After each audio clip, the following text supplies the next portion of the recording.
Okay, you can see this question here, that starting from noon, the minute hand of a clock moved so that the clock is showing 21 minutes past noon. Now, okay, I do not have a clock, but when it is noon, all the parts of the minute hand, the second hand, and the hour hand are usually pointing at 12, right? So let's assume that is 12 noon. But we are told in this question that the minute hand has moved by 21 minutes, okay? So it is now 12:21, right? So find the angle through which the minute hand has moved, okay? Now the clock has 60 minutes, okay?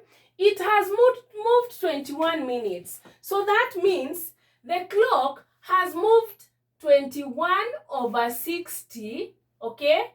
Then we multiply by 360, right? Because the clock is a circle, right? We know very well that a circle has 360 degrees. That one we are sure.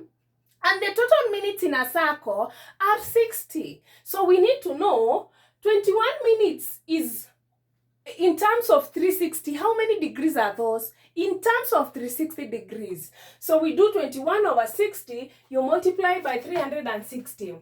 By 61, by 66. So what is 21? 21 you multiply by 6, maybe. Pick your calculator and check. I do not advise my students to use their head. 21 you multiply by 6, that gives you 126 degrees, okay? So given that the minute hand is 8 centimeters long, calculate the length of the area it describes in that time.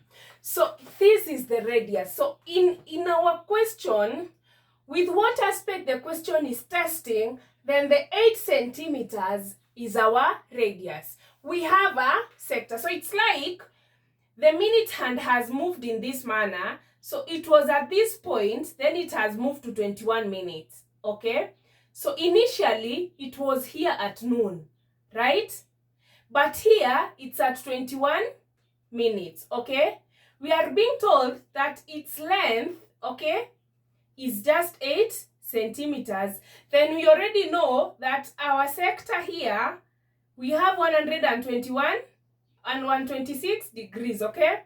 So calculate the length of the area it describes in that time. So we need to know the length between this point and this point here.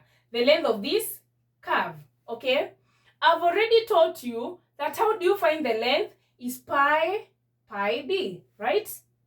But we have angle theta over 360, okay? We use pi as 22/7. That means we can take 126/360, okay? We multiply by 22/7. Then we need the diameter. So this one is radius. You just multiply by 2. 8 multiply by 2, you get 16, right? So we can just multiply that 126 multiply by 22 multiply by 16. You get the answer. Then you divide by 360. Then you divide by 7. And that gives you 17.6 centimeters, okay? So the length that the minute hand covered between 0 minute to minute 21 is 17.6 centimeters, okay? You're very right. Please follow.